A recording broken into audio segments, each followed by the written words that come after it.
Good evening. Good evening, everyone, and welcome. Welcome to tonight's Community Board 10 General Meeting. It is October 16th, 2023, and we thank all of you who are here to join us. This evening, we will start with a very special salute to the pledge. It is my honor to welcome from the 6th Precinct. I'm going to have to announce our wonderful captain is here.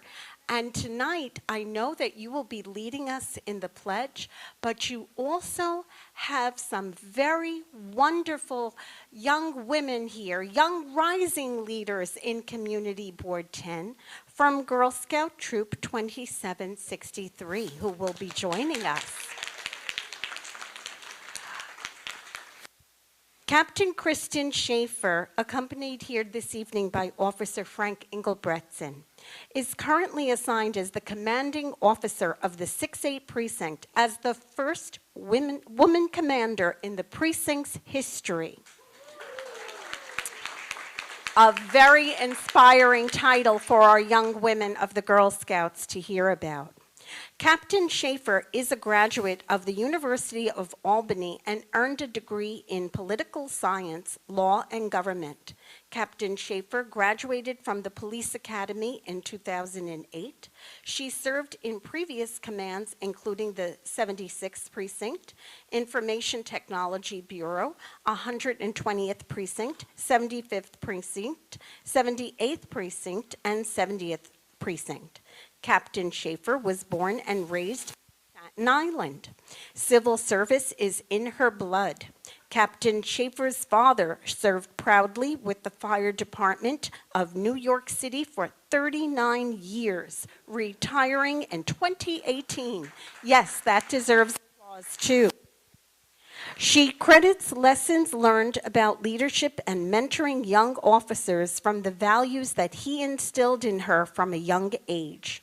Captain Schaefer is a highly respected leader of the NYPD, and we are delighted to welcome her to Community Board 10 to lead us in the Pledge of Allegiance. Please welcome Captain Schaefer, and please welcome our scouts from Troop 2763 and their leader from OLA, Michelle Magnus.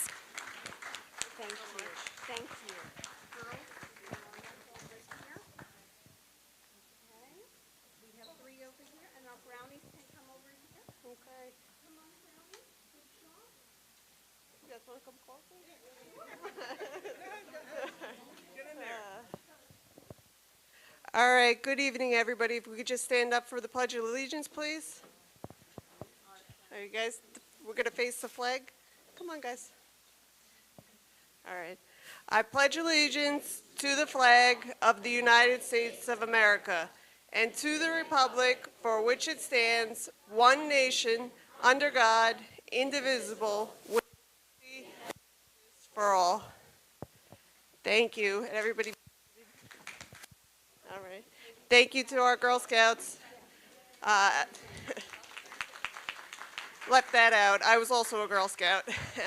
So I just want to thank everybody very much for the warm welcome. I appreciate it, and thank you for having me here tonight. Thank you. Oh, thank you.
Thank you, and I just want to once again share that the 6-8 precinct and Captain Schaefer, along with Police Officer Engelbratson, they host a weekly meeting for all the schools in our community so that we can speak to them directly about issues that are brought to our attention so that we could really work together to help keep our community safe. So we thank you for that. It is a real service to our school community, and we appreciate that open communication with our precinct. Thank you.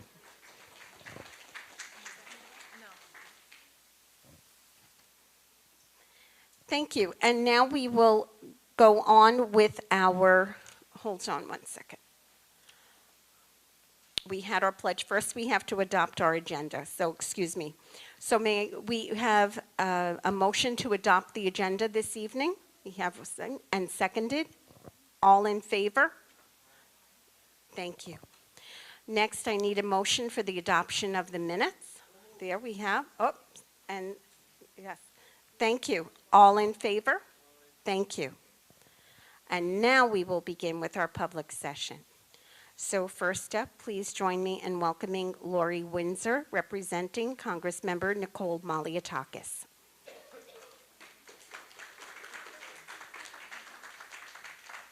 Thank you. Good evening, everyone. My name is Lori. I'm from Congresswoman Nicole Malliotakis' office, and I just wanted to share with you a letter that she did to DEP about the 10th Avenue sewers and the timeline that they presented to us, which is extremely long, and we asked for that to be shortened. We have not heard back yet, but I will keep you appraised. A copy of the letter is on the back table for all of you to see. Thank you. Thank you so much. Next, we will welcome Zunera Ahmed from Senator Iwen Chu's office.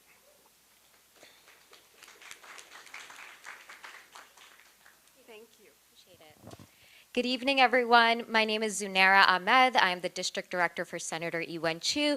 I wanted to stop by, say a quick hello, answer any questions anybody has. I'll be here for the meeting, so stop by and you can pull me to the side for any questions.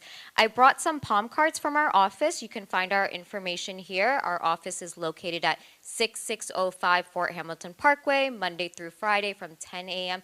to 5 p.m. We have staff members that speak about 10 different languages, so if you ever need us, please stop by. I also brought some copies of the Constitution. Always a handy thing to have. You can keep it in your car or take it home. Please let me know if you'd like more additional copies as well. We will be having a Halloween pumpkin and treat giveaway at our office on Halloween Day from 3 p.m. to 6 p.m. Again, our office is at 6605 Fort Hamilton Parkway. You don't have to dress up, but we would love to see you. Definitely bring your kids, neighbors, grandkids. It's going to be a great occasion, and we want everyone to be safe this Halloween. So make a plan, determine your route, have a partner, and hopefully we can have a great holiday. Thank you, and have a great evening. Thank you so much. Next, we welcome Gabrielle Woods from Councilmember Justin Brannan's office.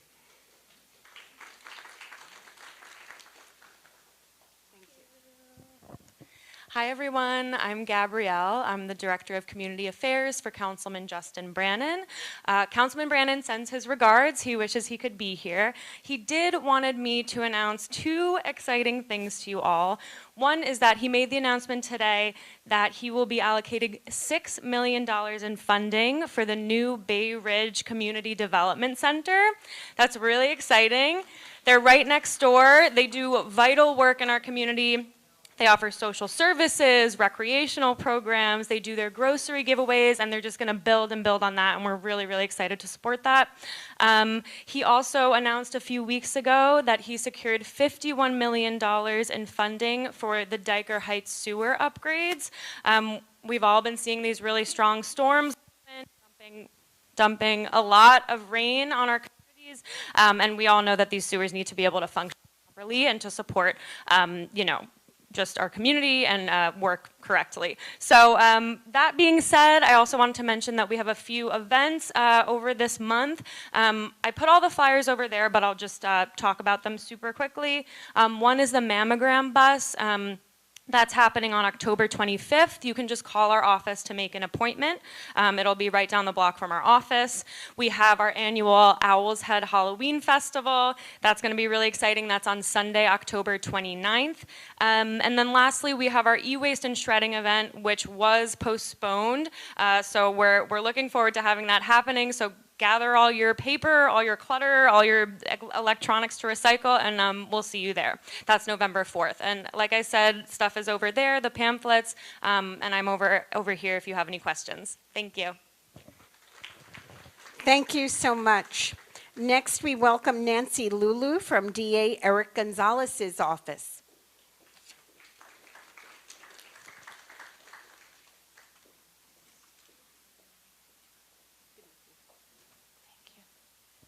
Good evening, everyone. Hope everyone is doing well. I bring greetings on behalf of DA Gonzalez to everyone. I just wanted to share that October is Domestic Violence Awareness Month.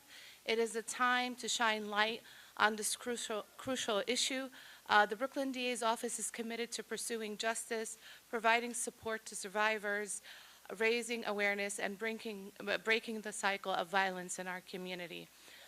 I also wanted to share with you that on Saturday, November 4th, the Brooklyn DA's office, along with Senator Spanton, in partnership with the NYPD and Kingsborough Community College, will be having a catalytic converter theft prevention event where you can have your vehicle's catalytic converter etched with a unique serial number to prevent theft. This will be on November 4th from 10 to 2 at the Kingsborough Community College while supplies last. So from 10 to 2, please come if you want to get your car etched. Also, I want to share that if there is a public safety matter you would like to address with our office, you can call the Action Center at 718-250-2340. Thank you to Community Board 10 for everything that you do. Have a great evening. Thank you. Thank you so much. Thank you so much. And next, we welcome Basil Capis from Assemblymember Tanousis's office.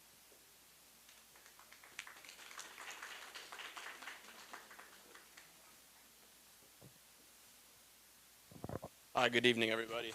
My name is Basil Capis. I'm here on behalf of Assemblyman Tanousis of the 64th District. I have two announcements. In Staten Island, we have a new chief of staff. His name is Ian Yonda. He'll be there. So in Staten Island, we'll be there Monday through Friday, and in Brooklyn, I'm staffed there Tuesday, Thursday, and Friday on 77th and 3rd. Please come in with any issues you have. And I'd just like to give an update on what the Assembly members has been doing. He's been very busy in the district, most notably today with the closure of the migrant shelter at St. John's Villa. And we are closely monitoring the situation with other elected officials. Thank you. Thank you. Thank you so much. And next we will welcome Serena Chu from Assemblymember Lester Chang's office.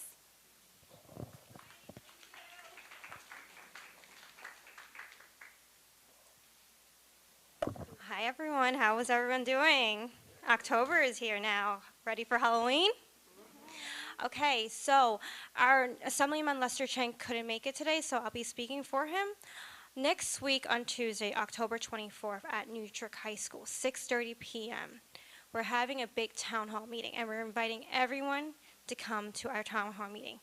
All the agencies in the department in our New York City is going to be there. If you have any questions, any concerns, you could go to them, ask them questions, anything you need for help. Because I'm a constituent service manager, problem solver, trying to help out whoever needs help in the community. Does everyone understand? Okay. I asked that because I'm also an educator, and I asked my students, do you guys understand? I want to make sure you know so I can move on. Okay. So recently there's a lot of fraud going on. And my chief of staff and I have been working with some constituents dealing with these cases in the community and people who walk in. Another thing is that Halloween, everyone's excited for Halloween. We're going trick-or-treating. So make sure kids are safe when they're out trick-or-treating. We're going to have a Halloween event outside our office, and it's going to be nice. Kids can decorate the pumpkins and color, and we're going to have a small a DJ outside our office. So if you have children, know anyone who have kids, come bring them outside our office. You're more than welcome to come, okay? Thank you. Thank you. Thank you so much. Okay. Thank you so much. And next we welcome Ling Jia Yi from Representative Dan Goldman's office.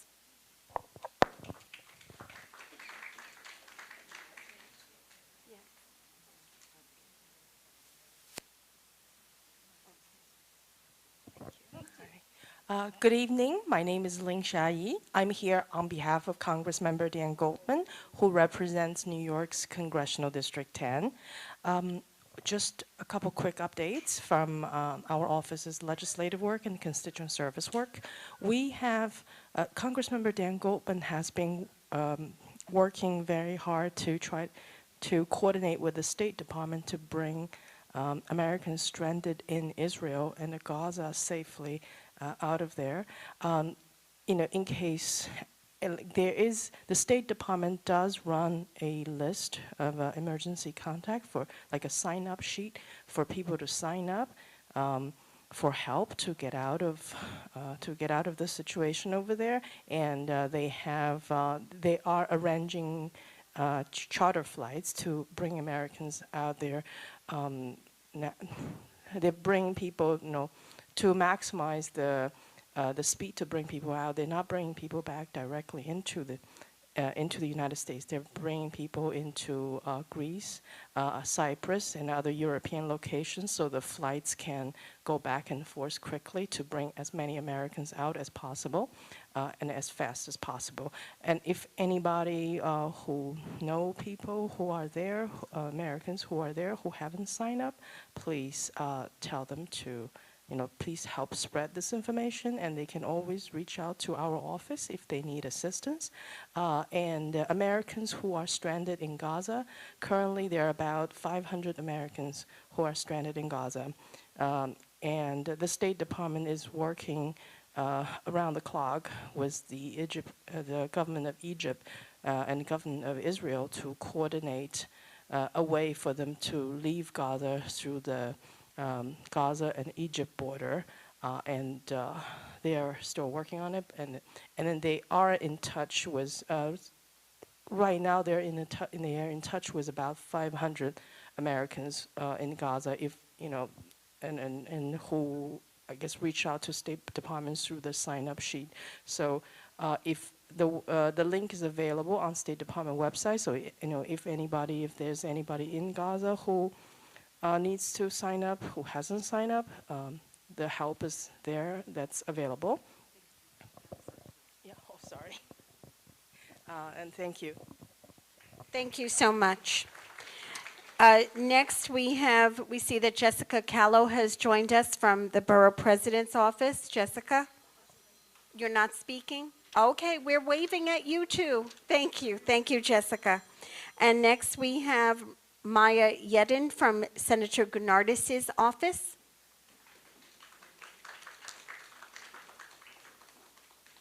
Thank you. Hi, everybody. Can you hear me?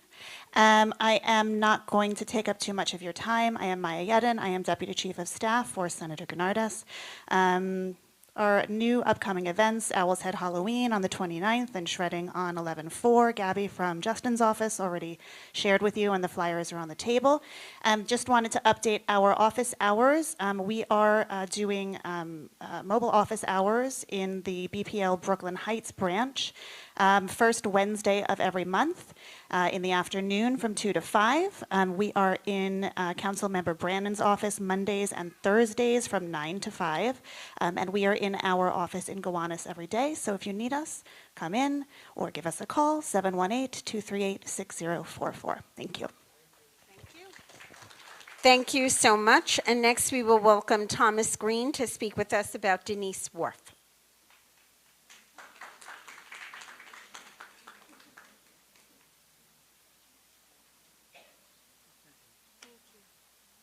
Thank you. I appreciate the opportunity to come here once again.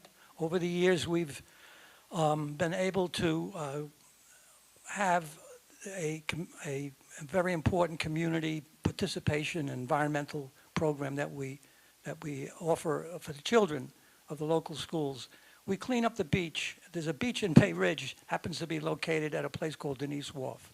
It's on Army property, and this is the 35th year that we are running the program. It's not only just a beach cleanup, it's also science activities. I happen to be the former assistant principal at Fort Hamilton High School, retired. I now teach environmental science at Kingsborough Community College. What we're asking the community board to consider very seriously, we've been here before, and we're asking them to take a look at the situation in the District 20 schools. There are 22 K through 5 elementary schools. None of them, I know some of you feel contrary to that, but there are none of them have a science laboratory. So if you want to teach a program in marine science, you really need access to the water, the environment, and you need a laboratory. You have to have laboratory equipment in order to do science. It's like trying to learn, you can't learn science without equipment. Without the laboratory, we can't teach a serious program in environmental science. So we're asking Community Board 10 to look over, once again, our proposal to build what we call an eco-lab not on Army property. The original report had Army property. We're now asking them to consider on Parks Department property outside of Denise Wharf. The children will be brought there from their school by bus to the facility, and they would have a 2-hour laboratory, outdoors, indoors, natural environment, on the beach. The Army supports the program. The new commander, Mr. Jacobs, is very much for that. I just want to leave you with, we have some certificates. We have the flyers. I'll leave them on the desk if you leave. If you have somebody, family, whatever, would like to participate, please do. It's going to be on Veterans Day, and just to let you know that just recently we received a letter of support. We have a lot of letter of supports from previous elected officials like Vinnie Gentili and Marty Golden. And guess what? We have a letter of support from the White House, from Joe Biden. He supports what we're doing. We need the support of Community Board 10, and we haven't had it so far. So I'm asking you to consider it seriously. Thank you very much. Thank you once again. Next, we will welcome Concetta Lasitra, who will speak to us about pickleball courts at J.J. Carty Park. Hi, good evening. My name is Concetta Lasitra, and I wanted to start by saying that my background is a physical teacher. I taught for 29 years for the Department of Education, so I've been an advocate for exercise, sports, fitness. Pickleball, you all know about the explosion of pickleball. I don't have to tell you, I'm sure you see it all over the place on the news. The beautiful thing about pickleball is participants are anything from like elementary school, and we have the captain who's 93 years old. What other sport can you see elementary school teachers all the way to a 93-year-old person playing pickleball? So it's great for the community. It's great for the businesses. A lot of us, we order pizza, we go out to the bars, we go out to restaurants afterwards, we patronize all the businesses. So we're asking, we have 4 courts, if you haven't seen over here, 4 pickleball courts, which is just not enough because of the explosion of pickleball. It's very crowded, especially in the afternoon, the evenings, the weekends. You can wait up to 45 minutes, maybe even up to an hour to play. We would like to try to take over one of the tennis courts that is adjacent to it. And right now there's taped lines, which is okay. I mean, we do appreciate it, but the tape will deteriorate if it hasn't already. We would like those lines to be permanently painted, and then we bring our own portable nets and play. So we would appreciate it when you are considering voting for this, if you could think of all the positive things that pickleball does for the community, for the businesses, etc. Thank you. Thank you. And continuing with the pickleball explosion, we now have Joseph Walsh speaking to us about the pickleball courts at 8th Avenue and 66th Street.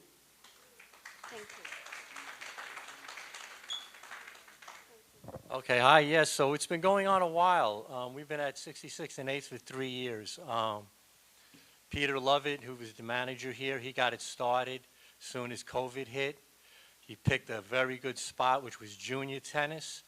The coaches didn't like it. You would think junior tennis, but the coaches didn't like it because when the kid gets better, you're starting all over again on a real court.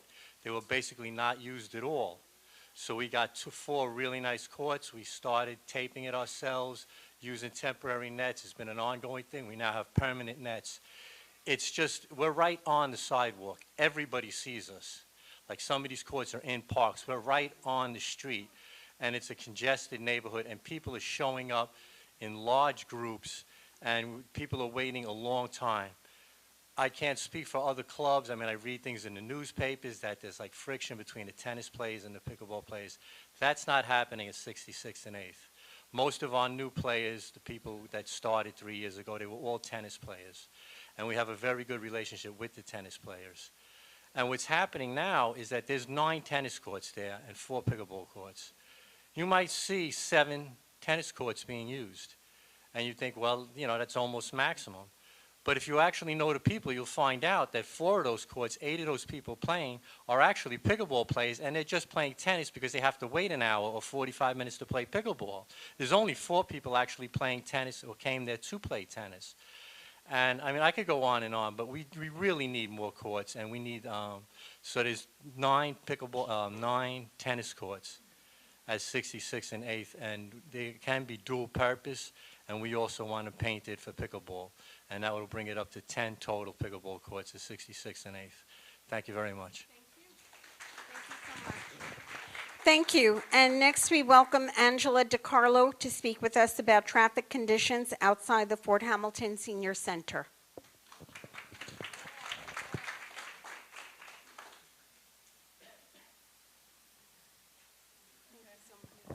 Hi, I'm Angela DiCarlo. I'm a member here at the Centa. And I'm just proposing that we get a stop sign and a crosswalk right outside. We have one coming down 100th Street, but we need it going along Fort Hamilton Parkway. And also possibly a no trucks sign at the top of 4th Avenue coming down 100th Street as well. I think that's just about safety. That's all. Thank you. Thank you. Thank you so much. And next we will welcome Ruth Greenfield Mazer to speak with us about the Bay Ridge Jewish Center.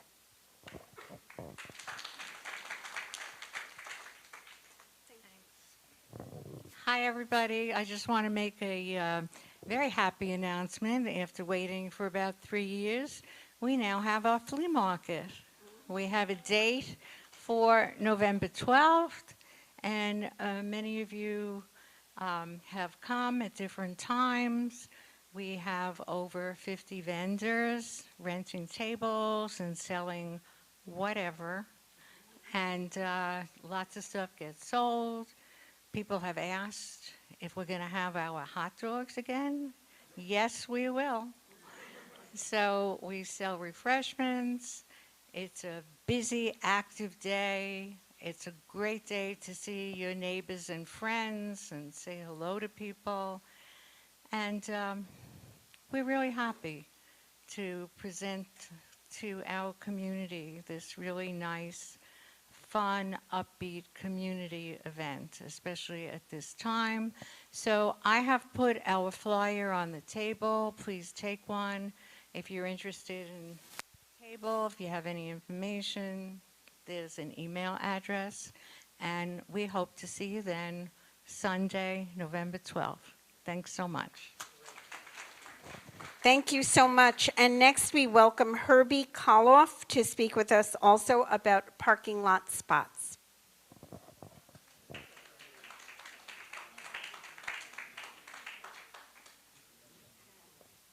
Thank you. Community Board, if you ever drove here and wanted to play pickleball, it's an up-and-coming thing. I don't know if anybody noticed, but you can drive around for a long time looking for a spot. I always make a U-turn in the construction area where I see it's vacant. There's nobody in there. I just like to ask the community board to take half of that. You can fit another 20 cars in half of it. Give us the spots. What do you think about that, pickleball players? Yeah. Thank you. Thank you so much. And next we will welcome Brad Hennessy to speak with us about the 10th Avenue sewers.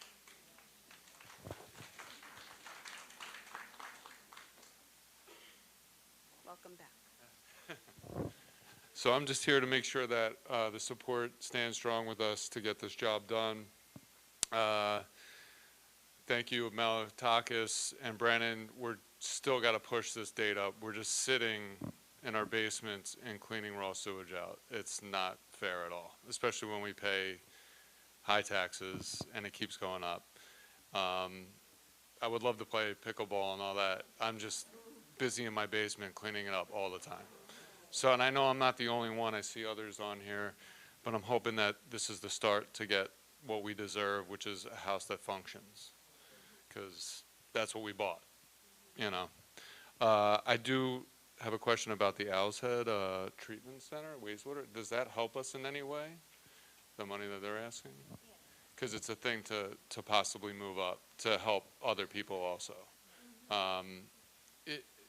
It's really hard, and again, I don't have it as bad as other people on my avenue. It was just one night that I got really mad, went door to door, and found out almost everyone has it. And these are people that are, you know, widow I have next to me who her family found her in like the flooded water. So it's just, it's not that it's just water, it's that it's sewage coming back into our homes. You know, it's the city can't handle it, and that's not our fault. So, I mean, we've been paying forever, then you need to upgrade with what's happening around the world. So that's it. Just continue support, please. Thank you so much. Thank you. Thank you. And that concludes our public session. We will now move on to our public hearing. The first item on the agenda is the capital and budget priorities for fiscal year 2025. In the matter of prioritizing the capital and expense budget priorities for fiscal year 2025, in October, community boards have the opportunity to submit capital and expense budget requests for their respective community districts. Every year, we review and submit a list of budget priorities to the Mayor's Office of Management and Budget. OMB looks it over and sends requests to the respective city agencies. The Executive Committee reviewed the board's budget priorities carefully at our October 10th meeting, and Josephine emailed the list to all of you on Friday.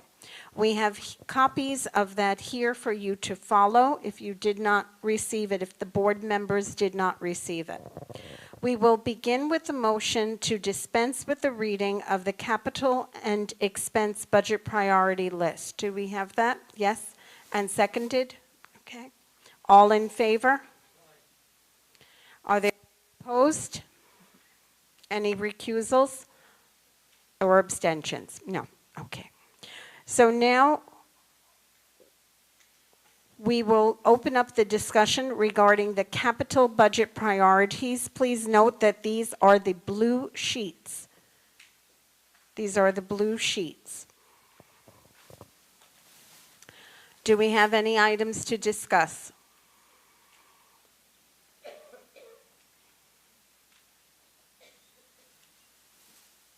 Seeing none, if I can call for a motion to adopt the fiscal year 2025 capital budget priorities by the Executive Committee. We have here and seconded. Okay, all in favor? Thank you. Any opposed? Recusals or abstentions? Thank you. So this is passed. Next, we have a motion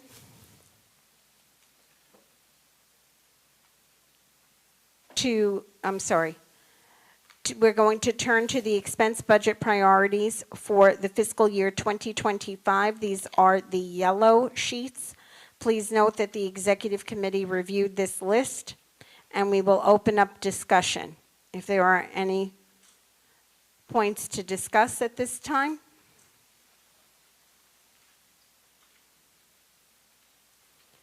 Seeing none.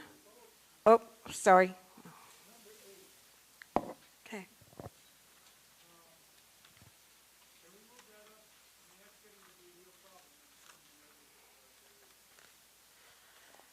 Number 8 being animal and pest control requests, including reducing rat and mosquito populations.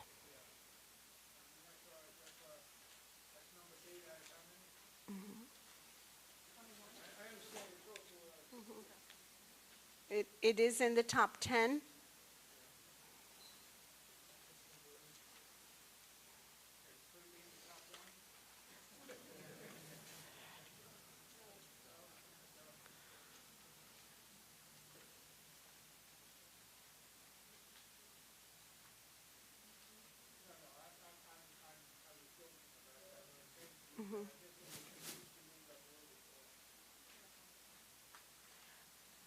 So then if we switch it with number 7, switching 7 for 8. Please, Stephanie?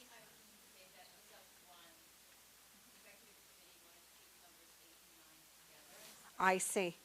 Yes, thank you. Thank you for remembering that. Those are the 2 animal and pest control requests, are number 8 and number 9. So please note that we could make them 6 and 7, Josephine is saying, and then we would move what is currently 6 and 7 down to 8 and 9. Is that okay? All right. Any other discussion on that point? Yes.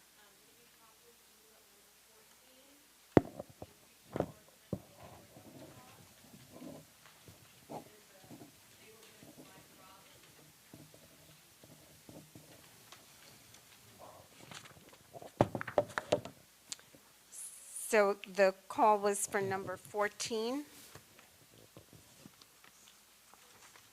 Increased enforcement of illegal dumping laws. Josephine is noting how it is in line with number 11.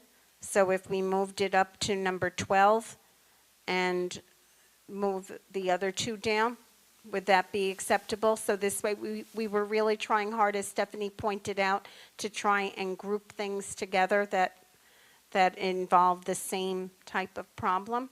So that makes sense. Thank you. All right. So, yes, Diane?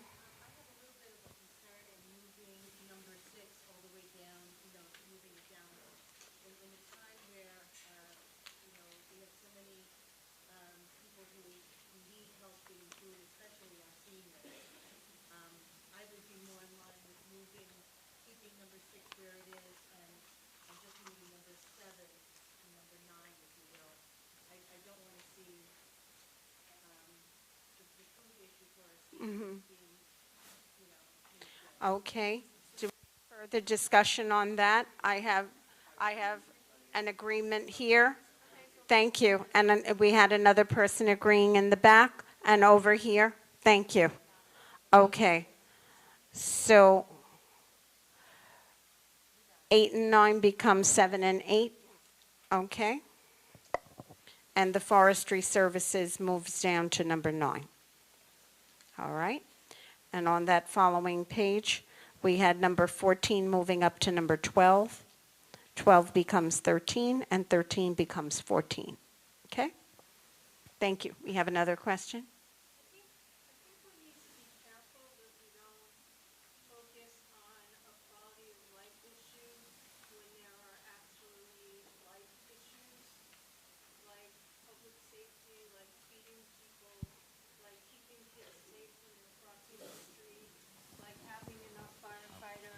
EMS workers. I mean, trash is terrible, rats are terrible. but they're not life-threatening. And some of the things on this list really are going to save people's lives. And I just think we should be mindful of that when we're shifting things around. Right, and just to point out that increased home-delivered meals was right after the, we had put it right after the services, again, provided by the city, by crossing guards, firefighters, EMS, uniform workers, okay? Thank you. All right, so we have, all right, so now I need to have a motion to adopt the fiscal year 2025 expense budget priorities as amended this evening. 1, 2, Doris, are you asking another question? Oh, just agreeing. Okay. All in favor? Thank you. Any opposed or abstentions or recusals? 1. Thank you. Okay. Thank you. And now if I can have a call for a motion to close this public hearing. Thank you. So, thank you. All in favor? Thank you. Thank you, one and all, and thank you for your thoughtful comments. And I really want to thank also the Executive Committee for the time and attention they gave to this matter. Thank you.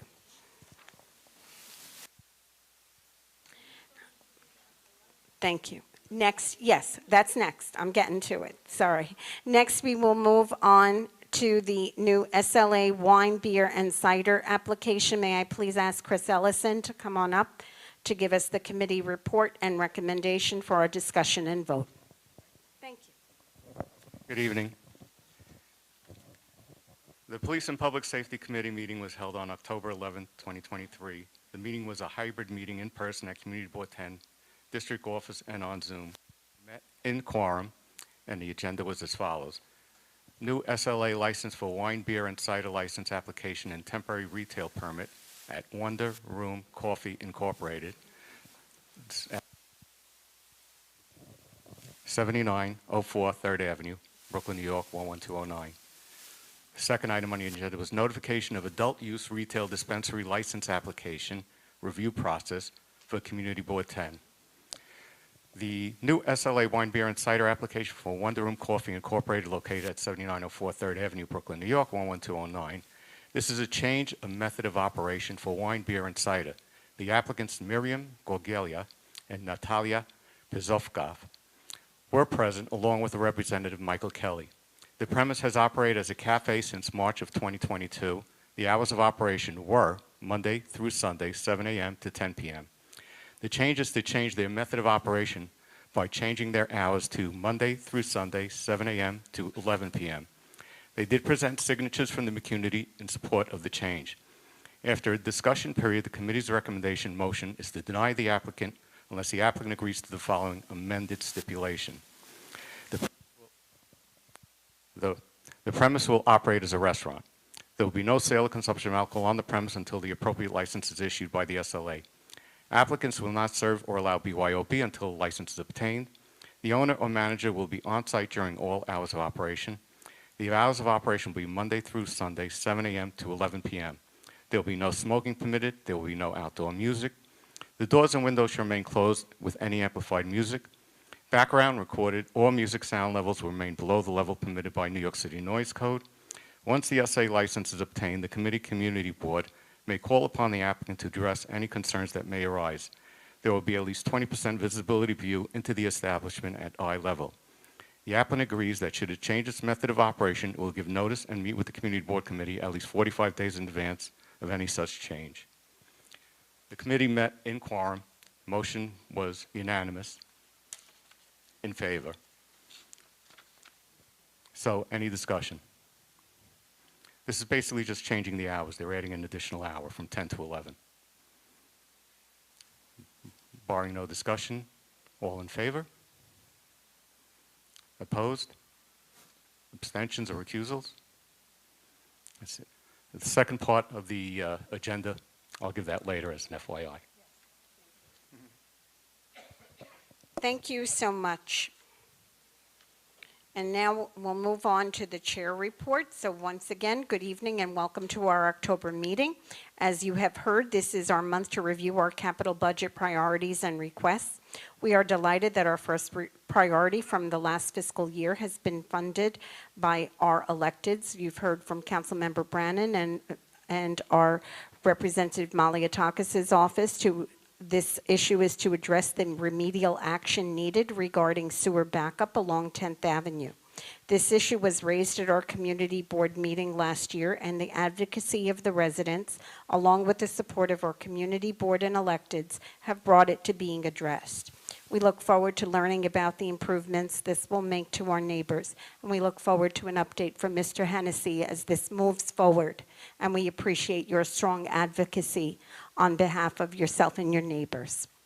We continue to advocate for the concerns of all residents regarding the conditions of the sewers, trench restoration, and street reconstruction needed to maintain their homes. We also advocate for the upkeep of parks throughout our community that add value to our quality of life in Bay Ridge. We also acknowledge that this work cannot be done without our own fabulous community board being funded. Our community also needs the safety provided by the hiring of our uniformed officers, firefighters, EMS staff, and crossing guards. We value this opportunity each year to review these requests, and I thank the Executive Committee for meeting to review these important points that were shared this evening.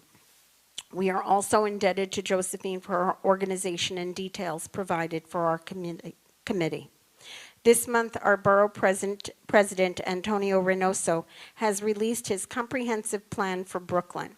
This plan seeks to address the Borough President's vision for a healthier and more equitable Brooklyn, with particular attention to the dual crisis of housing and public health through land use policy and budgetary recommendations. This full report is over 200 pages and includes over 100 data maps that highlight the differences we see in neighborhoods. The plan outlines 4 frameworks that apply to land use, policy, and budgetary recommendations across the borough. This includes housing growth and parking demand management, health and wellness economy, healthy streets and environment, and resilient infrastructure and jobs. This plan discussed that, quote, planning, housing, and public health are deeply connected. Our community's well-being is dictated by how we use our land, allocate our funding, and administer our programs. For example, one data map showed that the life expectancy in CB6, which includes Carroll Gardens and Brooklyn Heights, is 82.6 years. In contrast, the life expectancy in CB16 in Brownsville is 76 years. When it comes to housing, the report finds that, quote, in the last 10 years, the majority of new development has been concentrated in a handful of Brooklyn neighborhoods, while other areas of the borough have created almost new housing. To illustrate this, one data map pointed to 12,106 affordable housing units built or preserved in CB5 in East New York, and only 7 here in CB10. The borough president will use this plan as a guiding document for all projects that come to his office during public review. The borough president has committed to reviewing the plan and issuing updates on a yearly basis, as well as take on special projects and work resulting from recommendations. I encourage you to go to the Borough President's website and view the plan in its entirety to keep apprised of the information and data shared. Respectfully submitted, Jane Marie Kapitsinakis, Chair. Thank you. And now we welcome Josephine Beckman for our District Manager's report. Thank you, Jane Marie. Good evening, board members. So the district office has been very busy this month preparing for the fiscal year 2025 budget and upcoming district need statement. Over the past month, I attended several budget consultation meetings with agencies of the City of New York to discuss overall budgetary needs presented and discussed at the executive meeting held this month.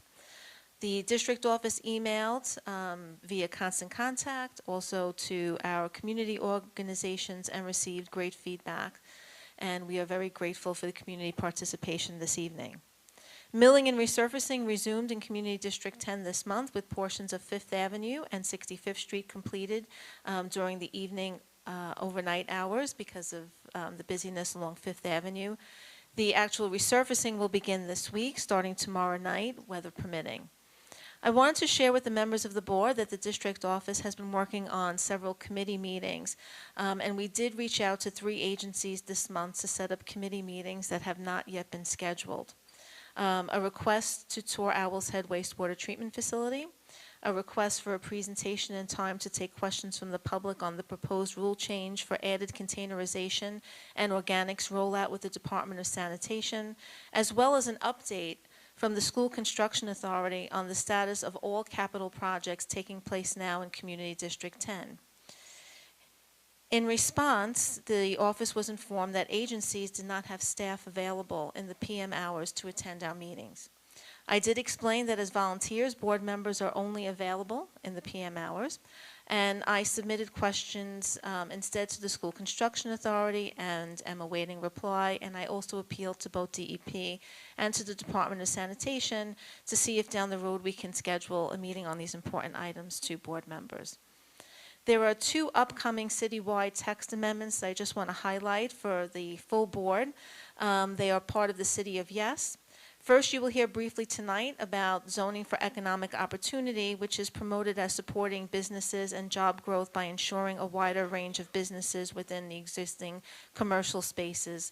The proposal includes widespread changes to definitions and use group applicability within the commercial overlays located within the residential districts of Community District 10.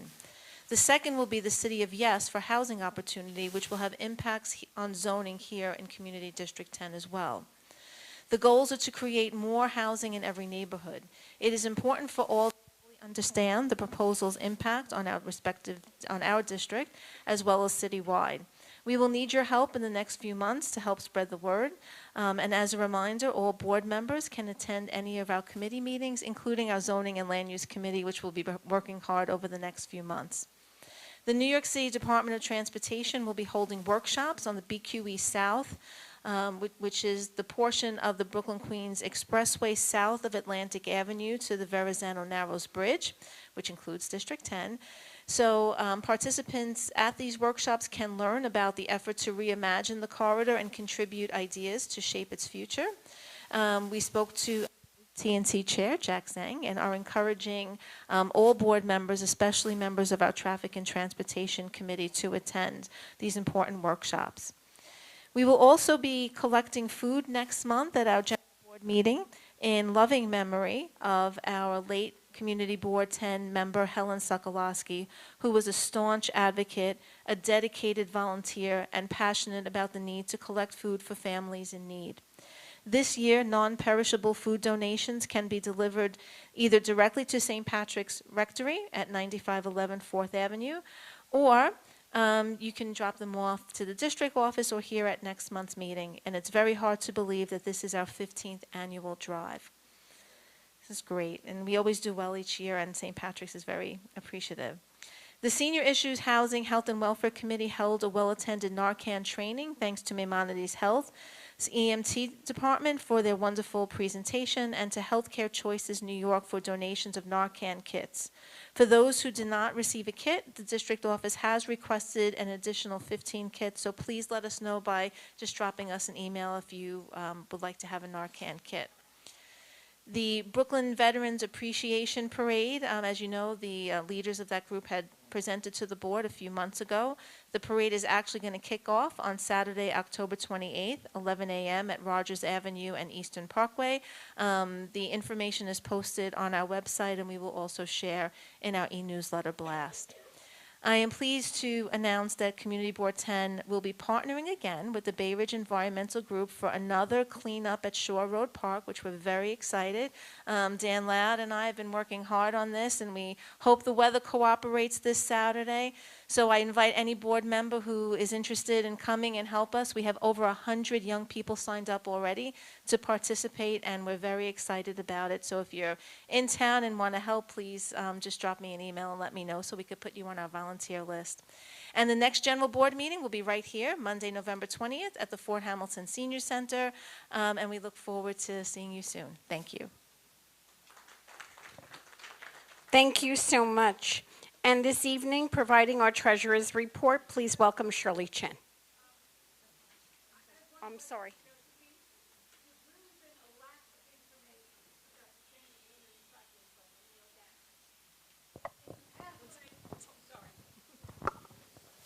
Been a complete lack of information on the changes in the organics recycling.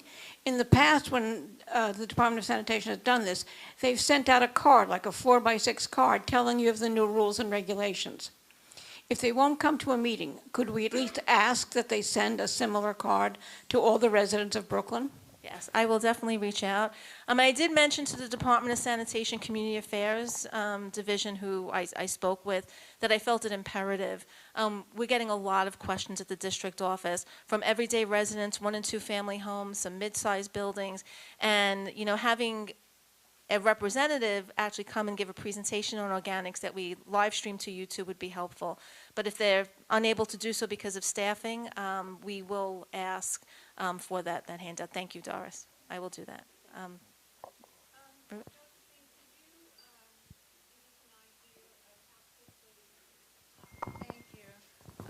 Give us an idea of how quickly the proposals for increased housing for the city of Yes are going to be coming along, and what input we could have as board members. Yeah, so Thank you. the certification of the first City of Yes economic opportunity is expected late October, early November, and then there's a 60-day review. The housing opportunity is expected to be certified sometime the first quarter of next year. So once certification happens, it's referred to the community boards. At one of their most recent presentations, that was a general presentation, Dan Garotnik said it'd probably be about 6 months, but the important part is our review on the impact to our district as well as citywide. And the way board members can participate is by attending meetings, reading the proposal, really helping us because it's a very tedious process. And while we have many experienced zoning and land use committee members here in the audience, we have some architects and attorneys.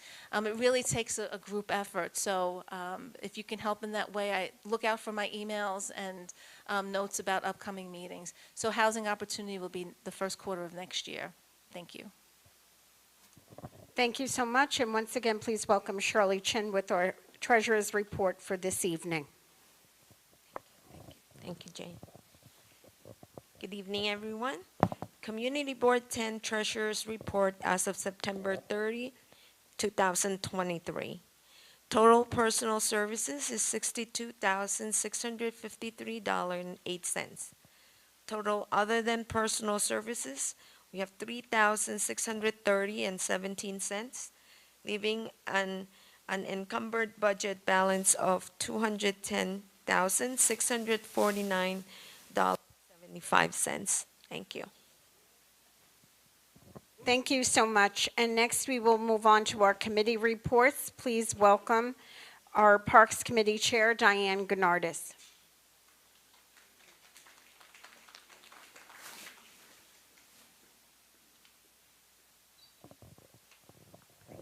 Thank you and good evening, everyone. The Parks Committee met in quorum, although not so in physical attendance, on Tuesday, September 19th, 2023 at the Community Board office. District Manager Josephine Beckman was also in attendance. Jim Morris and Chris Clay from the New York City Department of Parks and Carl Nelson from New Yorkers for Parks joined us. The committee heard presentations as follows. I'm going to give you a summary. In the interest of time, I'm not going to go through each and every one of the 19 projects that are currently going on in our parks or are being proposed to go on in our parks. I would ask that you would please read your minutes when you receive them. It will be accompanied by a PowerPoint presentation which will show exactly what's happening at each of the parks. But In the interest of time, Jim Morris delivered a status update of the capital projects within Community Board 10. There are, as I said, 19 projects. They go Shore Road Park, Dog Run, Shore Road Park Paving, Shore Road Park Vinland Playground, right, and they go on and on and on. All of our parks are being updated and renovated within Community Board 10. It's a wonderful thing. And we're getting all new and exciting equipment for our children to enjoy. The parks will be closed from time to time. We hope that they don't overlap, but I will move to the end of my summary over here. And let's see, the Parks Department will provide signage to inform the community of the closures of certain parks and playgrounds during construction.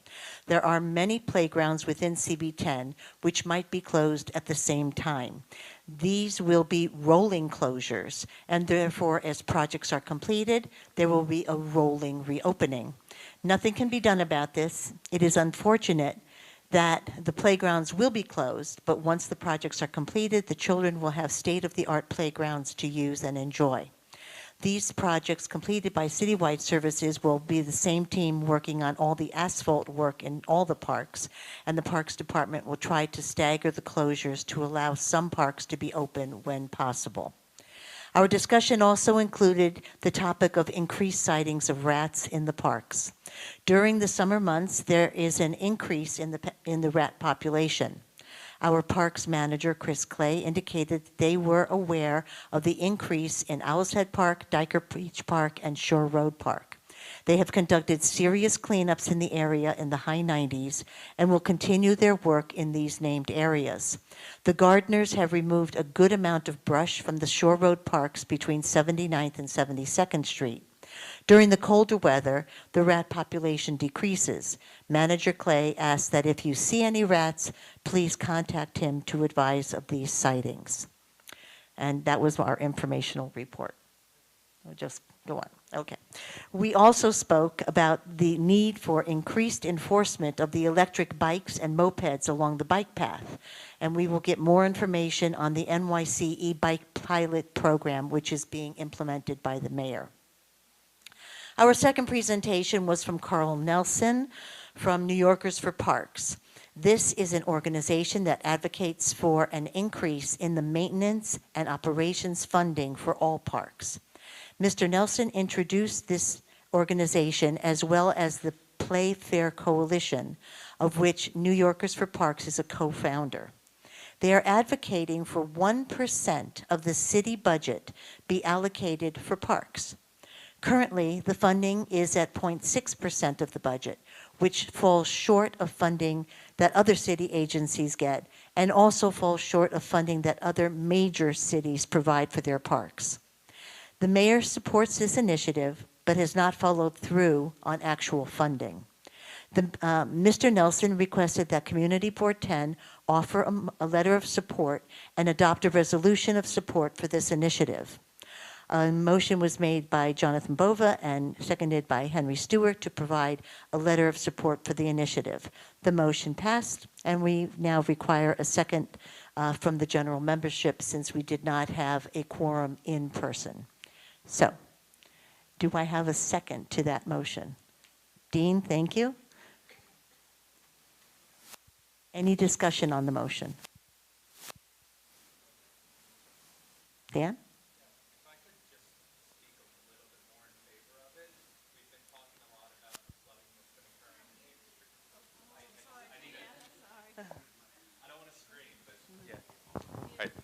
This will help.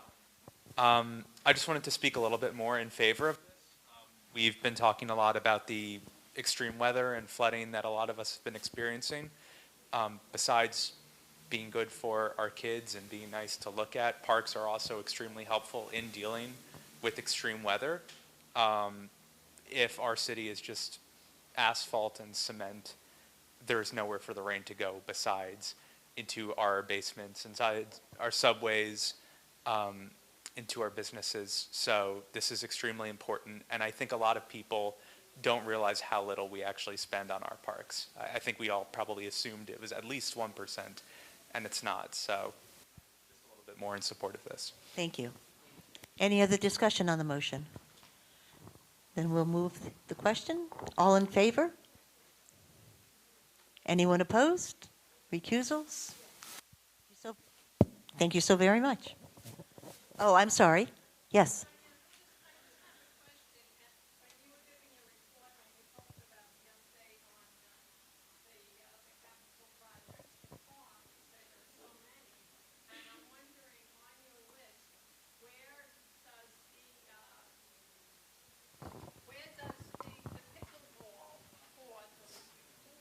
Where do they fit in? Because it's really not an expensive project for our board to vote for that to be pushed through. I mean, I come to this center often, and people are waiting, of all ages, to go on those courts, and all they have to do is take a couple of the regular tennis courts and redesign them with paint.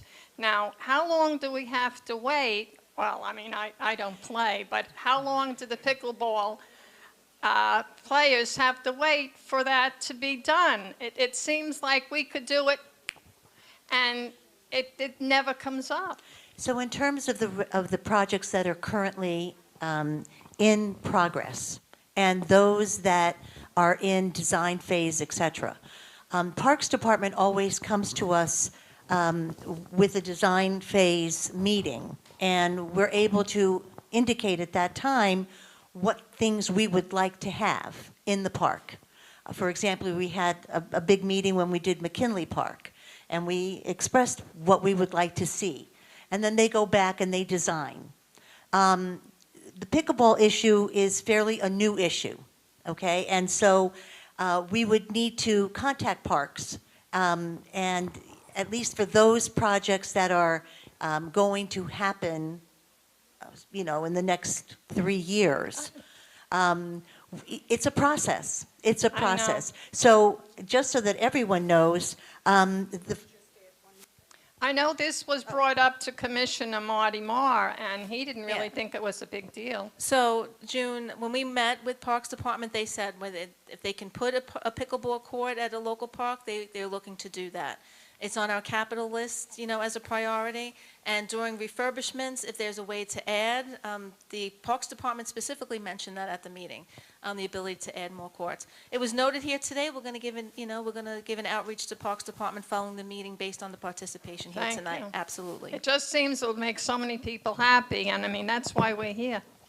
Thank you. Thank you very much. Thank you so much, Diane. And now we will move on to our Zoning and Land Use Committee report. Please welcome Stephanie Simone Mahaney.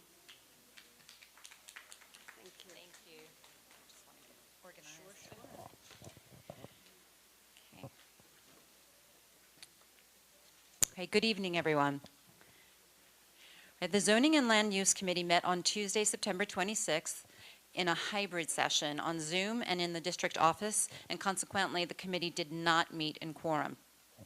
Representatives from the Department of City Planning, David Weisglass, Lucia Capuccio, and Lucia Marquez-Reagan presented the upcoming text amendment, City of Yes, Economic Opportunity, which is the second of 3 text amendments that are part of New York City's City of Yes initiatives.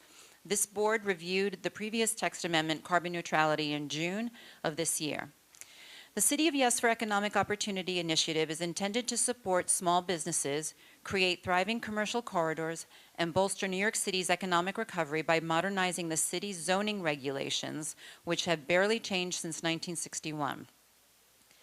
The Department of City Planning, or DCP, reached out to different businesses and business improvement districts and confirmed that businesses struggle to understand what is allowed by zoning, to know where they can locate, to know what kind of businesses can occupy spaces, and they heard a great deal about different challenges that businesses face. DCP wants to update the regulations to modern-day zoning standards. This presentation was more of a skeletal overview of the city's extensive plan for zoning change, and even according to DCP, was considerably less detailed than previous presentations given during online public information sessions. In fact, if you would like more information, I recommend going to Google City of Yes, and you can watch one of 3 or 4 presentations on this particular topic. Okay, so I'm going to give you the bullets, although there are about 18. This text amendment has 4 main goals, and to foster these goals, DCP is introducing 18 new zoning proposals. Goal 1 is to expand options for businesses to locate. In support of Goal 1, they will enable more businesses to locate in ground floor storefronts. They want to remove arbitrary barriers to appropriate uses on commercial streets. I want to expand opportunities for small-scale production, allow for upper floor commercial activity in all commercial districts, and create new job-intensive zoning districts for future. Goal 2 is to support growing industries. In support of this, they would like to ensure life science facilities can expand, primarily in districts where they will aid universities and medical research facilities. They will provide bulk relief for new buildings such as film studios. They will create more common sense regulations for dancing, comedy, and musical entertainment. And these would affect the C1 and C2 districts.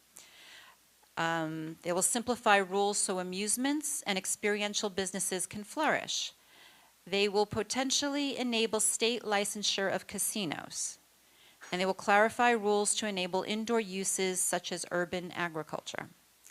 Goal 3 is to foster vibrant neighborhoods, and in support of this goal, they propose easing pathways to reactivate vacant storefronts in residence districts, create process for new corner stores in residential districts, increase allowances for home occupations, introduce corridor design rules that ensure buildings contribute to surroundings, and enable neighborhood-scaled wholesale and micro-distribution spaces. Goal 4 is to provide clarity and predictability, and in support of this, they propose simplifying and modernizing use definitions based on federal standards to clarify where businesses can locate and to modernize loading dock rules to allow buildings to adapt over time. So DCP states that although these proposals are intended for the entire city, not all of them will be implemented in all neighborhoods. Some proposals are meant for higher density districts, and DCP assured us that certain proposals would not affect CB10. However, this community board will not only advocate for its own district, but it also has interest in and concerns and visions for the city at large. DCP said it is working on a set of applicability maps that will illustrate where these proposals apply. Additionally, there will be an annotated text amendment that will identify all the changes in terms of use groups and all that was discussed at this particular meeting. DCP assured the committee that the process would be transparent and the community board would be able to see everything that the DCP is planning to do. Although plans are not yet finalized, DCP said all the information in the applicability maps would be available after referral or certification, which is tentatively planned for the end of October or beginning of November. If you'll bear with me, now the committee had significant comments and concerns, and the committee presented the following, which not exhaustive, comments, concerns, and questions to the DCP representatives. Okay, 1, not enough time has been given to review sweeping proposals. Community boards should have ample time to review the text amendment document before certification, and community board input should be reflected in the text amendment. 2, critical details and specificity are lacking. Many of the proposals are not fully outlined or developed, and numerous questions were left unanswered. 3, this one-size-fits-all plan for the city fails to take into account the specific characteristics of and differences in each neighborhood. The implications for and impact to each community district are distinct. City planning should provide each district with the potential impact to their respective boards before certification. 4, as of right designations remove tools for oversight and enforcement. 5, zoning regulation is intended to preserve the residential character of our neighborhoods, but these proposals will undermine and chip away at residential areas. Priority is given to businesses at the expense of residents. Commercial overlays are intended to support the local residential community, but the proposals will de facto change the overlays to commercial districts. And casinos, arcades, and amusements are less compatible with residential districts. 6, it is unclear how use groups will be combined and expanded, particularly in the C1 and C2 overlay. And CB10 is composed primarily of these C1 and C2 districts. DCP stated that it's not about combining or expanding use groups, but about classification of which businesses can go in which area. Also, that remained ambiguous. 7, it is unclear as to what is meant by modern-day zoning standards. I got you, Steve. These have not been explained. However, by identifying the existence of such standards, there's the implication that all current zoning standards are outmoded and need to change. The reasons or data on which such expansive change is based have not been made clear nor available. 8, there is no evidence of environmental impact reviews. 9, existing quality of life issues stemming from businesses that operate late at night, issues like noise complaints, disruptive behavior, will be exacerbated by an increase in nightlife activity, including dancing in establishments with 200 people or less. Apparently 200 people is the maximum for dancing in our area, particularly if these establishments are located under apartments. 10, there are questions as to whether or not the City Planning Commission and Department of Buildings can provide oversight and regulation for chemical or pharmaceutical labs in newly designated districts. 11, commercial activity on upper floors poses privacy and security issues. This proposal can potentially reduce housing stock, interfere with daily residential life, and become havens for unlicensed businesses and serious crimes. This proposal also exposes neighboring residents to unknown individuals and other factors. DCP said that upper floor commercial space is intended primarily for higher density neighborhoods like downtown Brooklyn and would be subject to special regulation requiring separate entrances, lobbies, and elevators. However, in lower density neighborhoods, DCP has not yet confirmed what types of businesses would be permitted on upper floors. And this assurance does not address the proposal to increase allowances for home businesses in upper floors. 12, expanding commercial activity into residential space like apartments is inconsistent with overall goals to increase the city's housing stock. 13, there will be a tremendous impact on residential communities if commercial stores are permitted on corners in residential districts. 14, the business streetscape will change significantly. Although the City of Yes plan is intended to energize commercial districts and restore economic vibrancy to communities, many of the proposals will undermine the intent. There will be impacts on local businesses and commercial corridors, particularly if new use groups are permitted in the existing overlay, or if some businesses expand their production or distribution capabilities. For example, increased truck traffic and the loss of curb access for other businesses and customers. 15, overall, the new proposed streetscape rules are very ambiguous. And finally, the potential for cannabis production in commercial overlays or in residential districts as part of indoor agriculture uses is of concern. Okay. And again, that wasn't the exhaustive list. I think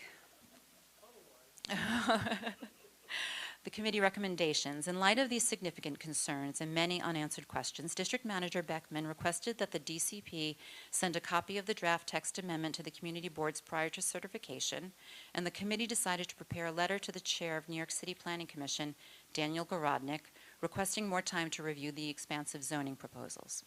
The Zoning and Land Use Committee convened twice more as a working group to discuss and provide input for this letter, as well as plan future working group sessions to review the 664-page draft zoning text. If anyone would like additional reading, I can provide the link, or Josephine will. Based on the committee's discussion and input, District Manager Beckman drafted a letter to Chair Gorodnick, which will be shared with the General Board this evening. And the committee recommends that Community Board 10 share this letter with all of New York City's community boards, there are 59 total, and request their support and signatures. So I'm going to go and read the draft. Did I go? Is that right? Okay. I'm talking too much. Okay. Dear Chair Gorodnick, we are writing today to request that you provide community boards additional time to review the sweeping changes to the zoning resolution proposed in the City of Yes Economic Opportunity Text Amendment. Why are we making this request? The information presented to community boards thus far has lacked specificity, delivered limited anecdotal data supporting justification for the need to recategorize use groups, and staff were unable to answer many questions posed by board members. Additionally, some community boards have been unable to schedule preliminary briefings with your team until well after the planned certification goal of late October, early November. It is important to get this right. While we support economic opportunity in our great city and agree that some change is needed to update terminology, as well as remove outdated terms and add new industries that were not in existence in 1961, the lack of detail provided, specifically with modifications to use groups and expanded as-of-right designations, has raised many unanswered questions. The recently shared annotated text is well over 600 pages and requires a detailed review. The three major articles of the zoning resolution distinguish residential, commercial, and manufacturing uses, and by and large have served our neighborhoods well in the context of providing oversight and enforcement over the last 60 years. The impacts to residential communities resulting from this proposal appear to be significant. During the online presentations, those in attendance made it clear that the voices of residents are not being heard. Further, many businesses may not fully understand impacts they may face with changes to the zoning text. The new proposals include removal of residential space to add commercial uses, expand definitions to home occupation businesses within residential buildings, change use groups in the commercial overlays within residential districts, and expand as-of-right designations that will permanently remove tools for community review as well as agency oversight and enforcement. The bottom line is that we want to do our due diligence and ask that you provide community boards with 90 days upon certification so that we can work together to closely review the changes to the text and their impacts to our respective community districts. In your own words from the public info session, City of Yes for Housing Opportunity on September 27th, these are important issues. They are complicated, and we want to take our time. Thank you in advance for your consideration, and we look forward to your reply. Okay. Thank you, Josephine. So again, because we did not meet in quorum, having been split between hybrid and the district office, the motion is to draft the letter and to send it to the 58 other community boards for their support and their signatures. I would need a second from the floor. Oh, okay. I think Anne's hand was up first. Okay. Is there any discussion? Okay, Jack.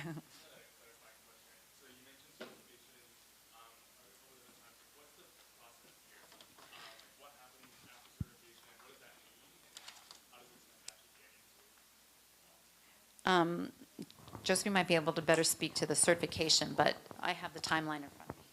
So upon certification, city planning submits their document with the zoning changes, it's referred to community boards. So it happens, the board meets, the city planning department, they certify it, and then it gets referred to community boards. This is not a traditional ULURP, but it does follow that timeline of 60 days review. So from the date of certification, maybe like a day or two afterwards, because there's some mailing time encountered there that counts, it is 60 days that we have review. So with a early November release, that would mean 30 days of November, 30 days of December, you're looking at January 1st. Many boards that I've spoken to have not even, it's really too soon. So a 90-day would bring us to February 1 or late January. And then from there, once the community boards, it then goes to the borough president, has an opportunity to also give a comment on. It goes back to city planning, and then it's referred to the city council. Thank you. There was another question? Yes. First of all, I'm totally in favor of this letter, but you mentioned indoor agriculture production. Was that specific to cannabis? Because overall, I think urban farming is a positive, especially if you live in a food desert neighborhood. But is it specific to that cannabis production, or is it just that was just a main concern of? It was general about urban farming or urban agriculture uses to bring them indoors. Yeah. An issue, I don't know, if it was at our meeting or at another presentation, there were 3 online that I listened to, that was raised, and it did become part of the conversation, that is a possibility. But of course, I think through the state, there have to be certain, the dispensary Yeah, laws and. Chris is going to get into that. I think. Yeah. But it is something that was raised because we've learned that you really should leave no stone unturned. Because, Absolutely, yeah. And the other aspect of that was they were discussing the possibility of bringing commercial, and they weren't specific. Again, there are a lot of details that are missing, but commercial enterprises or businesses to corners in residential neighborhoods, maybe where services were needed. But they didn't confirm nor negate that those could be, used for urban agriculture. And if, so, yeah. All right, thank you. Ann? Yeah, I just want to thank Stephanie for taking so much confusing information and making it very clear. Thank you. Thank you. Any other questions or discussion before we move? We're good? Okay. Okay, so again, the motion is on the floor for this letter to be sent out. And all in favor? Okay. And any abstentions? Any opposed? Any recusals? Okay, motion passes. Thank you all very much. Thank you so much, and yes, thank you for such a thorough job for us. Next, we will have the Senior Issues Housing, Health, and Welfare Committee report. Chair Janet Tooby is absent, and so please welcome Committee Member Carmelo Di Bartolo, who will give the report this evening. Thank you. I didn't have to write this, but it's okay. Let's see. The Senior Issues Housing, Health, and Welfare Committee of Community Board 10 met in quorum for a meeting via Zoom on Thursday, October 5th at 6:30. The meeting was held in person at the district office and live streamed on YouTube for those who could not access it via Zoom. At this meeting, a member of Maimonides Health's EMS staff provided naloxone training for CB10 board members. Naloxone is a safe medication that can reverse the effects of opioid overdose. It only works on opioids, such as heroin, fentanyl, and prescription painkillers. But it is safe to use even if opioids are not present. In other words, if you find yourself in a position of confusion on whether or not the person in front of you is experiencing an overdose, it is safe to give them this medication, as it will not harm them, even if it ends up not being an overdose. Given the importance of understanding how to recognize if someone is experiencing an overdose and the increased fentanyl use in our communities, this report will include specifics on how to deal with such a situation. Signs of opioid overdose include unresponsiveness or unconsciousness, slow or stopped breathing, blue, gray, or white lips or fingertips, and snoring or gurgling. Well, sometimes I snore, but I'm not overdosing. Snoring or gurgling. Okay, let's get there. Before administering naloxone, shout loudly to see if the person responds. If there is no response, grind your knuckles into their breastbone, and if there is still no response, it is an emergency. The first step is to call 911 for medical help and assistance. Tell them someone's not breathing, inform them of having naloxone spray, and allow them to guide you to if you forget the first steps.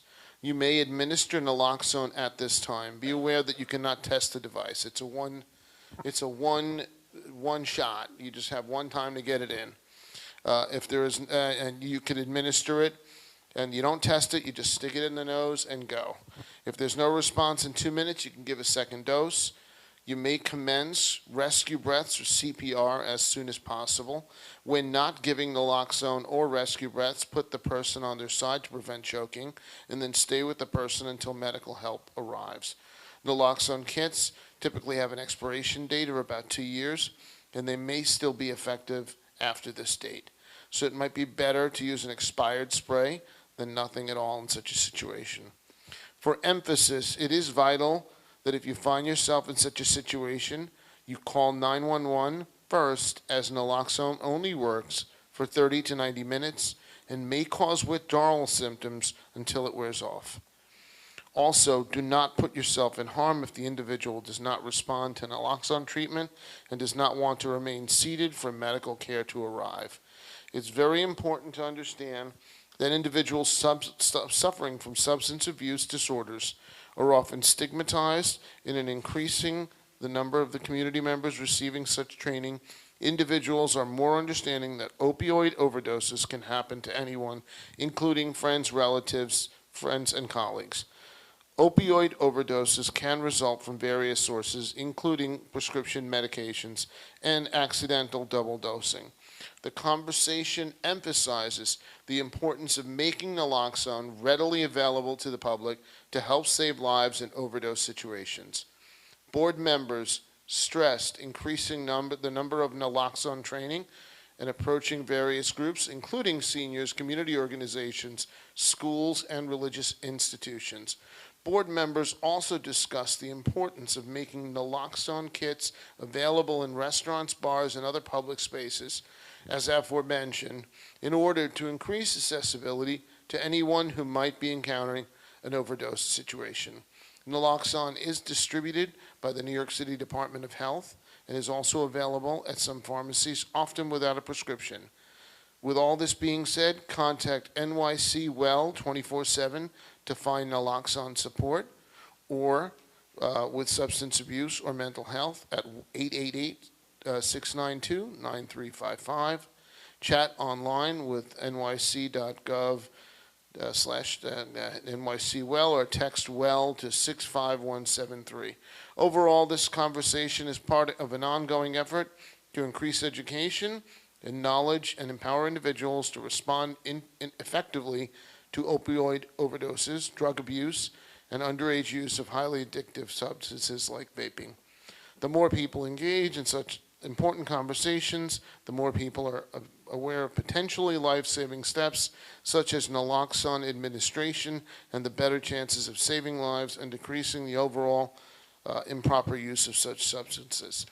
Submitted by Jana and read by me. Thank you.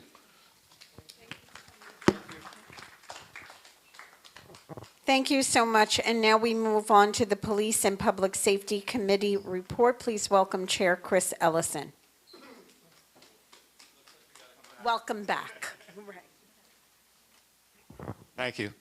So on our October 11th meeting, the committee investigated a review process of our roles as a community board on the new cannabis licensing process for retail and sale and consumption. As of this date, Community Board 10 has received 2 notifications which we decided would be handled administratively. The first was High of Brooklyn, LLC, to be located at 7102 13th Avenue in Brooklyn, New York, 11228. The other notification was the Magi Tree, LLC, location to be determined. The board has 30 days to render an opinion on the official letterhead and can request an additional 30-day extension should it need it.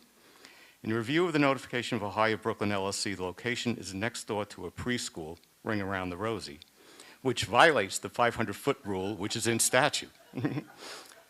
Thank you for laughing. The other notification from Magi Tree does not list a location for us to render an opinion. The committee needed more clarity on our role from Office of Cannabis Management, OCM. OCM will be hosting a WebEx meeting on October 12th for community board and members of the committee are urged to log on. So I logged on to the WebEx. So on October 12th, a WebEx was conducted by the Office of Cannabis Management, OCM, for community boards and their roles. As of October 4th, 2023, adult use applications have opened and will run through December 4th, 2023. These are some of the highlights of the meeting. The background. In March 2021, the Marijuana Regulations and Taxation Act, MRTA, was signed by the governor. MRTA made it legal for adults 21 and older to possess and use cannabis, expanding the existing medical cannabis and cannabinoid hemp programs. Create license for adult use cannabis business, establish a Cannabis Control Board and Office of Cannabis Management to oversee the cannabis and hemp industries, and set requirements to create a more equitable adult use cannabis market. Roles of the Community Board. An applicant for a retail dispensary or micro-business license needs to submit a notification that their proposed retail location premise is within the boundary of the community boards prior to filing their application. Filing an application is not when an applicant fills out the application and sends it to the office. Filing an application is when OCM can confer completion of the following. All requirements relating to format, signature, oath, and or affirmation have been properly submitted, and all copies of documents provided as the office may require. All requested and required disclosures have been properly submitted. All, excuse me. All requested and required, all required consents, waivers, fingerprints, responses, and photographs have been properly submitted. All information, documentation, attestations, and assurances and other materials required have been submitted with the application, and all fees have been paid. Notification to community boards are done on a specific form. The form is Notification to Municipality, Form OCM 0609, and must be sent by certified mail return receipt requested, overnight delivery service with proof of mailing, or personal service upon the clerk or community board.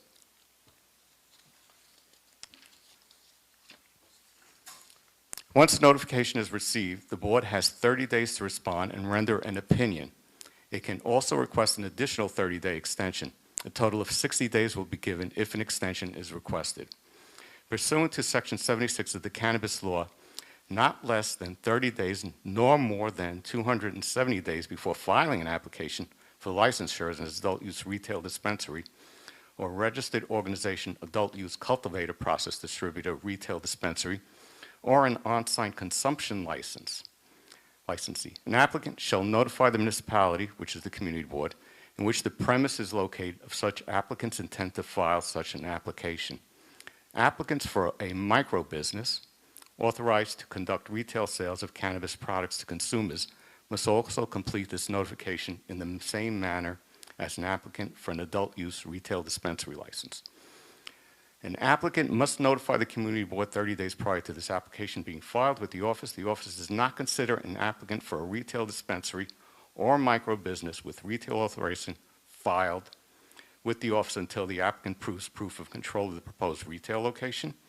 The applicant provides proof of notification to the municipality, and the applicant receives a location determination from the office as to whether the retail location meets the proximity requirements in the cannabis law and corresponding regulations. The Office of Cannabis Management receives an application with a proposed retail location and no proof of notification to municipality, then OCM will not be able to move forward processing the application. Laws regulating where cannabis dispensaries can be located. A dispensary cannot be on the same road and within 500 feet of a building and its grounds occupied exclusively as a school. Cannot be within 200 feet of a building occupied and used as a house of worship. Cannot be within 1,000 feet of another dispensary or micro-business retail location in areas with a population greater than 20,000.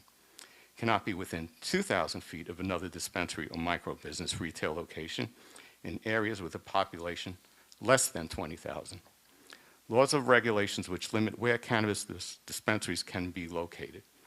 Public youth facilities means a location or structure owned by a government or government subdivision or agency that is accessible to the public, where the primary purpose is to provide recreational opportunities or service to children, adolescents, of whom primary population is reasonably expected to be 17 years of age or younger. Proximity to public youth facilities.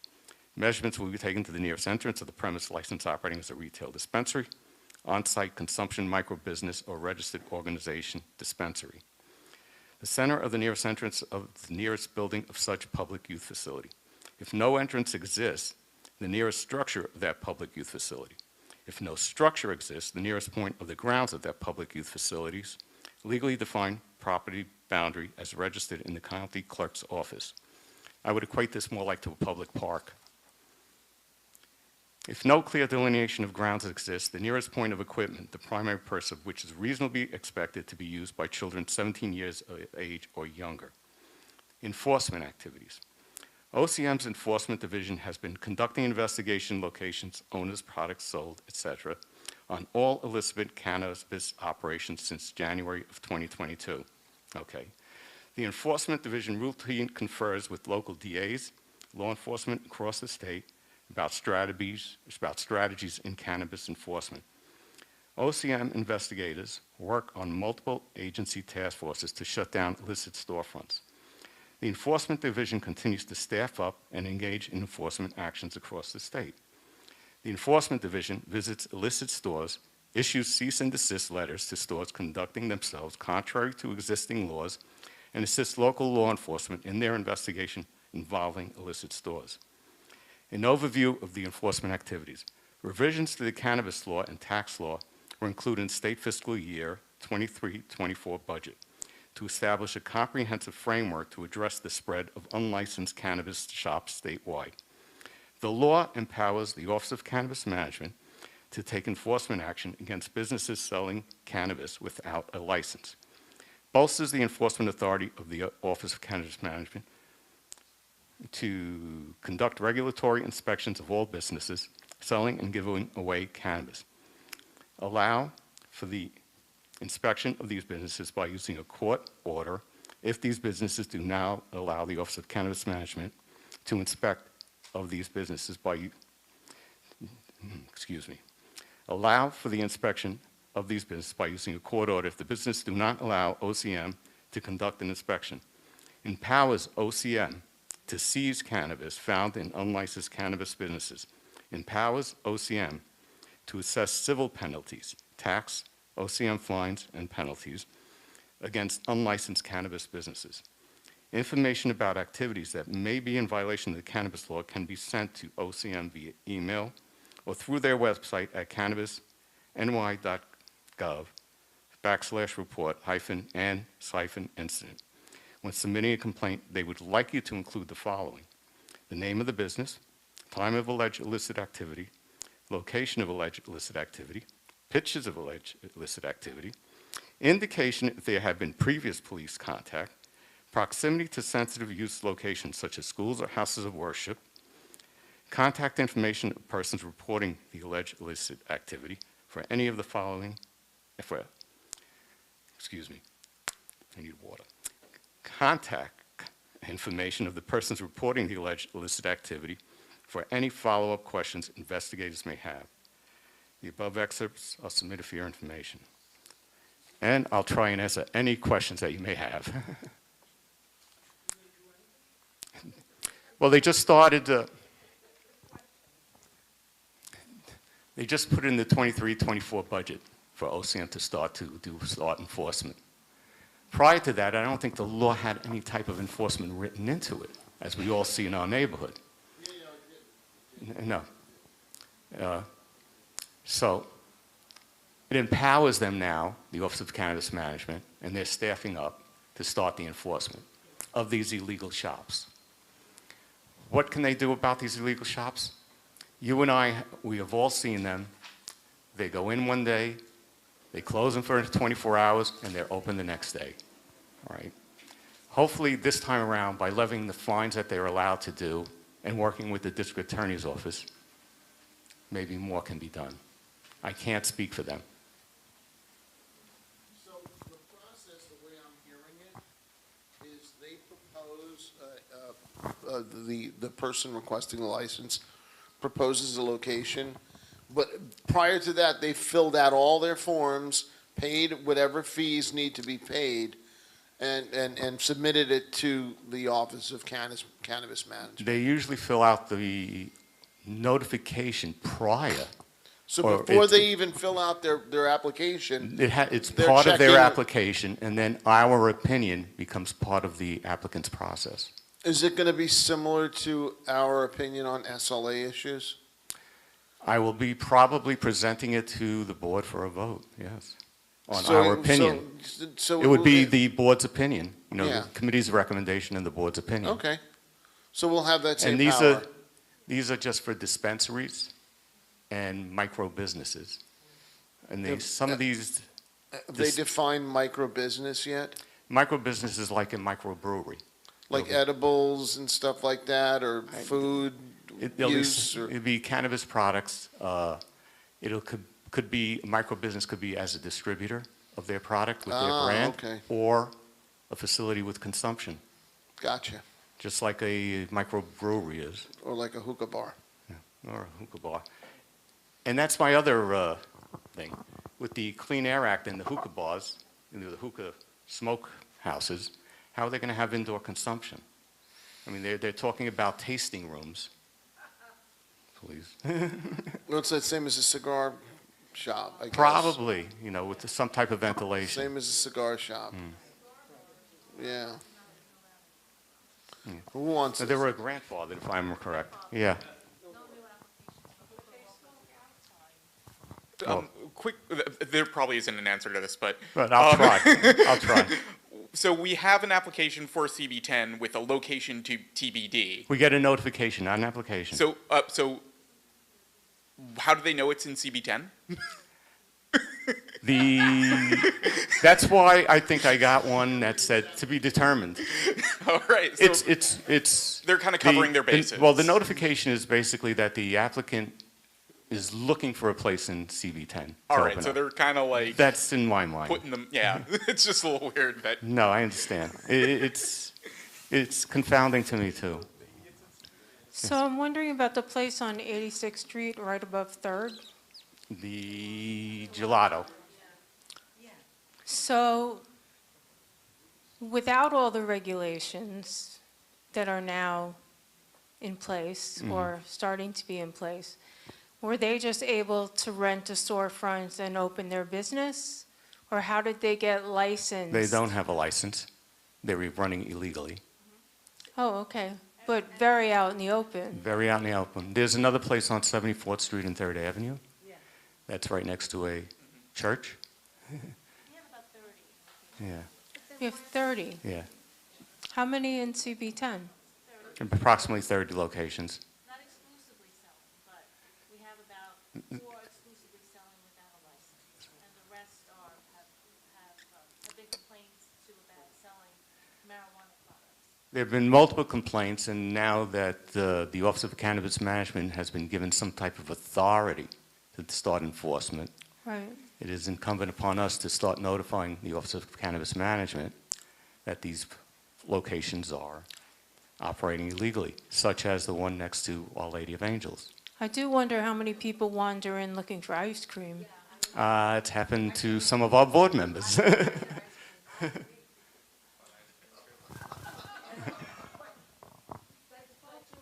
Yeah, Julie, go ahead, I'm sorry. I don't need the microphone. Oh, yeah, he's got a loud enough voice. I have a loud voice. What kind of fines are they planning on levying on these people? Like, it has to be substantial. I understand. in They didn't order- elaborate at this meeting. They didn't. And the ones that are already existing, they're just, I mean, you said there's 40 of them?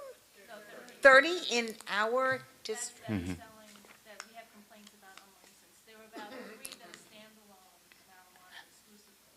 They've all been visited. OLA site and Gelato have issued numerous violations. Some have been closed. I think Gelato was closed, OLA was closed, and they reopened the next day. But how can they reopen? I don't understand how. If they, Does not provide an immediate mechanism of closure. I'm sorry. The current MRTA regulations that were adopted by the state did not have an immediate closure within their law.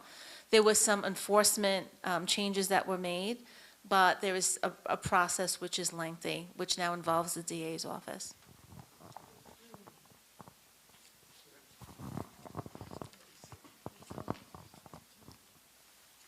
And you might not have the answer to this one either, but I No, just have a try. question.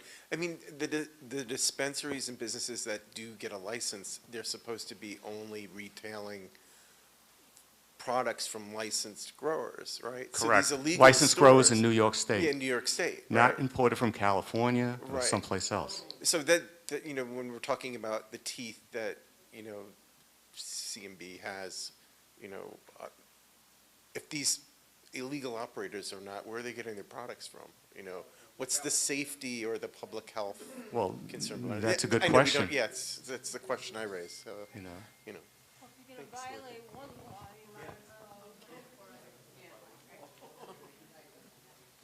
Yes, Elizabeth.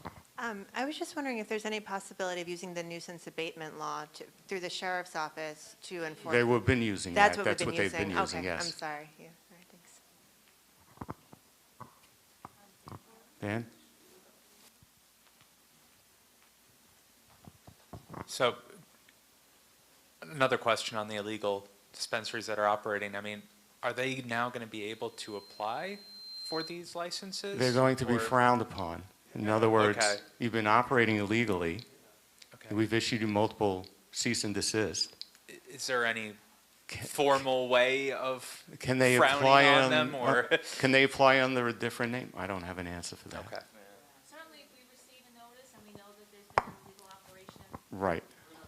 If there's been, all of our locations that have been complained have been referred to OCM and to the local precinct. But if we do get a notification of an existing establishment that we know has been operating, we will note that in the, that'll be presented before the committee. That would be in our opinion.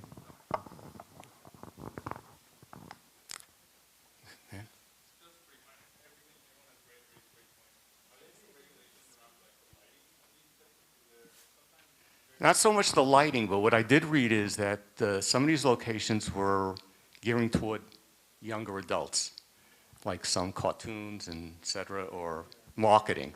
They're not allowed to be doing that on a licensed dispensary. They can't be marketing or marketing to a certain age group.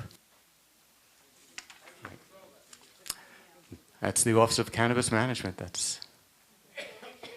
If we see a complaint, we'll have them go out and do an inspection. On a licensed premise, their license means a lot. They wouldn't want to lose that or jeopardize that. Any other questions?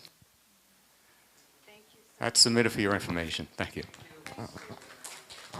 Thank you for a very thorough report. I must tell you, like Cinderella, we don't go till midnight. We only go till 9 o'clock in this room. So we have to keep that in mind. Do we have any other old business? Yes, June. Okay, she'll come, right, Dorothy's coming around to you. I'm a member of the Senior Issues Committee, and I attended the meeting on the NACALON. I cannot say how wonderful it was. It was at the community board. The whole meeting only took maybe a half an hour, but I was disappointed after I realized how important it was that more of our members or more of the community wasn't present. You just assume that it would take so long to revive someone, but it takes an instant. It was just wonderful, and so I've taken it upon myself to spread the word, and I spoke to the person who's in charge here at the Bay Ridge Parks House, because I come here often, and they're getting the material together to have a meeting, an informational meeting for all of the people here, as well as, and I also paid a visit down to the Bay Ridge Center on 69th Street and spoke to Todd, and he's going to do the same. You just don't realize how you save a life in an instant, and it was just wonderful. And thank you, Josephine, for putting that together for all of us. Thank you, thank you. Do we have any other old business? Ruth? Dorothy is coming around. Thank you. I just have a quick question. Is there any update about the bus stop removals? No. No? Okay. Okay. Okay. Thank you. Any other old business? On to new business. Any new business? We have two over here. Can I just remind people to vote on November 7th? And early voting begins October 28th and runs through November 5th. You have 10 days to vote. There's different hours every day, but if you're not sure where you vote, please check your location, because you don't want to show up to the wrong place. And even though Fort Hamilton High School is the early voting site for many people in the neighborhood, it will not be your voting site on election day. It will be your regular voting site. We get about 100 people who show up every election day at Fort Hamilton thinking they can vote there, and they're very disappointed when they walk in at 10 of 9, and they're not going to make it over to where they have to vote. So just, it's a small election, but it's an important one. It's for city council. Thank you. Thank you, Julie. I don't know if this is really new business, but I did bring this up once before at a meeting. Something of personal concern. I don't know who else lives here, lives on Shore Road, but I've lived on Shore Road now for a number of years, and almost every single night now at about 4 in the morning, there is loud, and I mean loud, music that I can hear from 70 feet up in the air with my windows closed, pounding loud music. I called 311 last night. It finally stopped within about an hour. There has to be a police or someone stationed down there. It's coming from, I believe, under where that Lover's Lane or whatever you want to call it is, near the bridge where people park. I believe it's down there or in the park somewhere down there. I try looking, but there's a lot of trees and I'm very high up, so I can't really see. Okay. But it's awful. And I mean, I got no sleep last night. I was falling asleep here. It's horrible. Okay. But just really, really important that somebody addresses that. I will. I will let the precinct commander know tonight. Thank you. Thank you. And we also want to note that Assemblymember Alec Brooke-Krasny came this evening. He came in late. We thank you for staying through to our meeting. Thank you. I have remarks here for about 40 minutes. Thank you all very much. Now we'll make it in 3 minutes. Thank you. Good evening. I wanted to talk about the legislation that I'm preparing and working on, but it's going to take some time. So in the interest of time, let me just tell you that if you really want to know what I'm working on, then you just go on New York State Assembly site and you find my name, and there's about 20 different proposals for the legislation. One of them, since you were talking about the cannabis management, I'm not going to talk about the effectiveness of the Office of Cannabis Management because I really don't have time anymore for that.